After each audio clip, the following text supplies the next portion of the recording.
நேற்று மதியத்திலிருந்தே இணையத்திற்குள் நுழைந்தாலே விஜயின் ஜனநாயகன் படத்தின் இசை வெளியீட்டு விழா குறித்த அப்டேட்டுகள் தான். ஜனநாயகன் விஜயின் கடைசி படம் என்பதால் ரசிகர்கள் இந்த இசை வெளியீட்டு விழாவில் கலந்து கொள்ள வேண்டும் என்ற நோக்கத்தில் ஆர்வமாக இருக்கின்றனர். இதனாலே இணையத்தில் ஜனநாயகன் தொடர்பான அப்டேட்டுகள் ரசிகர்கள் மத்தியில் கவனம் பெற்று வருகிறது. மலேசியாவில் மிகவும் பிரம்மாண்டமாக நடைபெற்று வரும் இந்த இசை வெளியீட்டு விழாவில் கலந்து கொள்ள ரசிகர்கள் பல நாடுகளில் இருந்து மலேசியாவுக்கு படையெடுத்தனர். சுமார் 1 லட்சம் டிக்கெட்டுகள் வரை விற்கப்பட்டுள்ளதால் ரசிகர்கள் ஆவலுடன் நிகழ்ச்சி நடக்கும் மைதானத்தை நோக்கி பயணம் செய்து வருகிறார்கள்.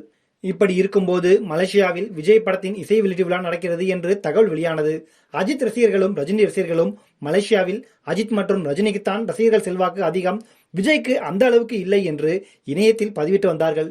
குறிப்பாக ரஜினி ரசிகர்கள் ரஜினி மலேசியா சென்றபோது ரசிகர்கள் கொடுத்த வரவேற்பு மற்றும் மலேசியாவின் பிரதமரை நேரடியாக வரவேற்ற வீடியோக்களை ரசிகர்கள் பகிர்ந்தனர்.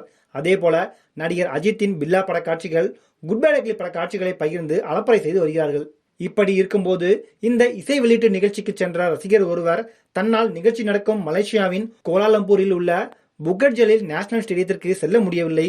சுமார் 5 முதல் 10 கிலோமீட்டர் சுற்றளவில் மைதானத்தை சுற்றி போக்குவரத்து நெரிசல் ஏற்பட்டுள்ளது. வாடகை காரில் வந்த நாங்கள் ஒரு கட்டத்தில் இறங்கி நடக்க ஆரம்பித்து விட்டோம். சுமார் 2 கிலோமீட்டருக்கு மேலாக நடந்து வந்துவிட்டோம்.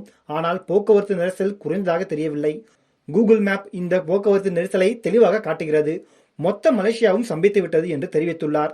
இந்த ரசிகர் பகிர்ந்துள்ள வீடியோ தற்போது இணையத்தில் வேகமாக பரவி வருகிறது.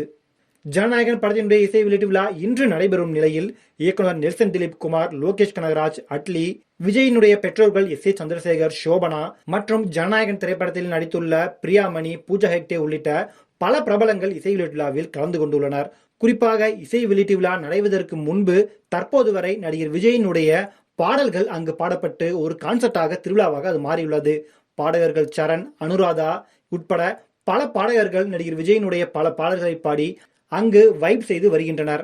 நடிகர் விஜய் ப்ளூ கலர் கோட் சூட்டில் ஆடியோ லான்ச்சிற்கு என்ட்ரி கொடுத்துள்ளார். விஜய் என்ன பேச போகிறார், அவரது குட்டி கதை என்னவாக இருக்கும் என ரசிகர்கள் தற்போது ஆர்வமாக காத்திருக்கின்றனர்.